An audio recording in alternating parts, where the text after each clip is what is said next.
Hello, Isaiah here. Welcome to another Lightboard training video. And I'm talking today about the 3 most common resume templates for those of you that are trying to get into industry.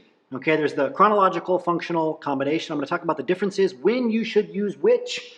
Okay, and specifically what you should do if you have a PhD or an EDD, PharmD, etc. Similar to really leverage your skills on these resumes. And I'm going to give you one tip, something that's trending it's very hot right now in terms of getting your resume through the ATS systems, the AI systems. What do you need to put in that top 130 of your resume that's called the Visual Center? So across the board, all 3 of these resumes have one thing in common. They have a couple things in common, but one thing that is really worth highlighting.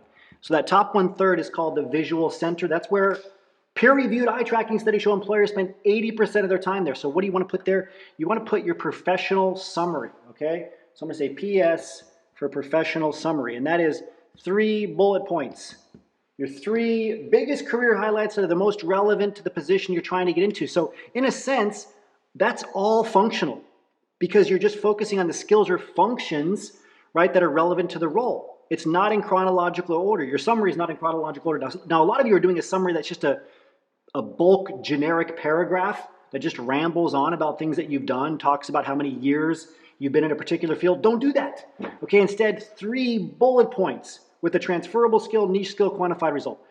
Now, what's the difference between these resumes? Well, the difference is what comes next after that professional summary. And this difference makes some people snap mentally because they're so used to this resume.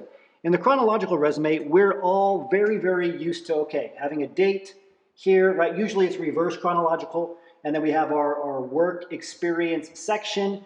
And we go through, right, what we did the most recently, what we did after that, etc.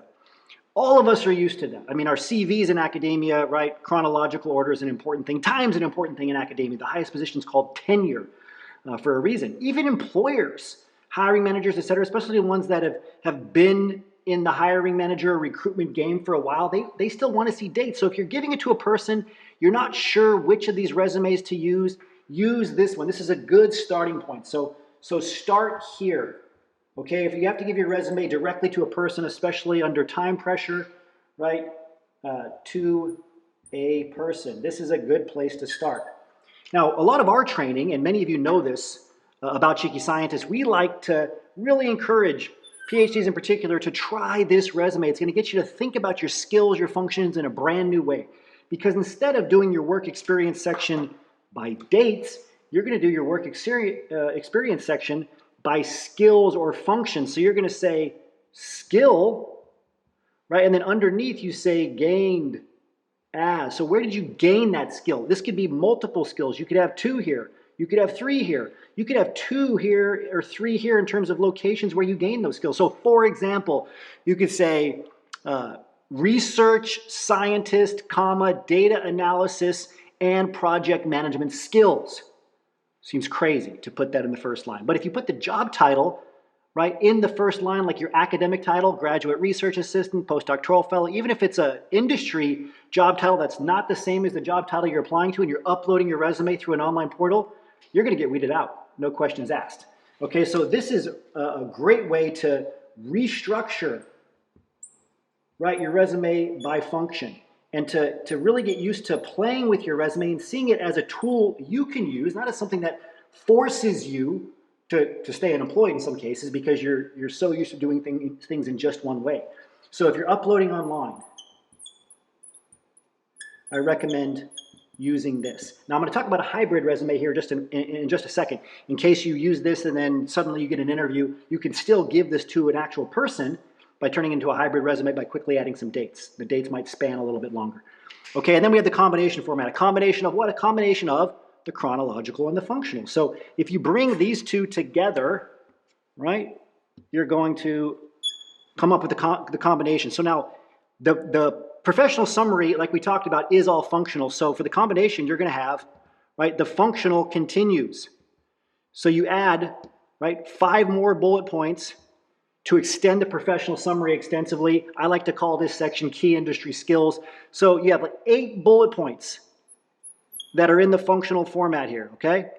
8 bullet points, and then this is your reverse chronological, right? And I'll put chronological in here.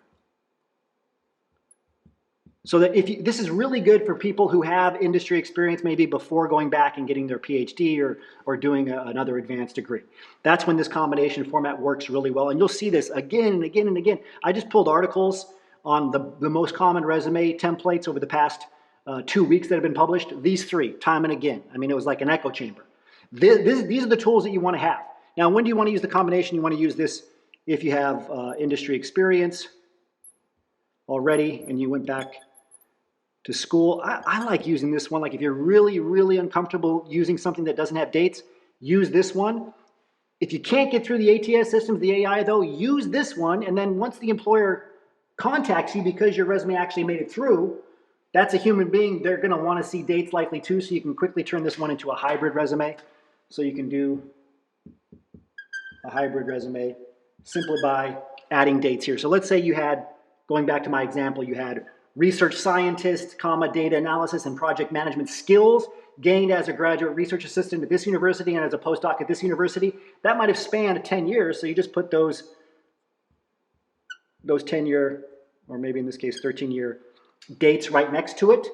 You upload it to an email, send it to the interviewer, and say, I recently updated my resume. I wanted to give you the most recent version. Now they'll have the functional resume, but they'll also have a hybrid resume, or you can just give them the chronological resume. So lots of information. Hope that helps. Remember your value as a PhD and start thinking and acting like a successful industry professional.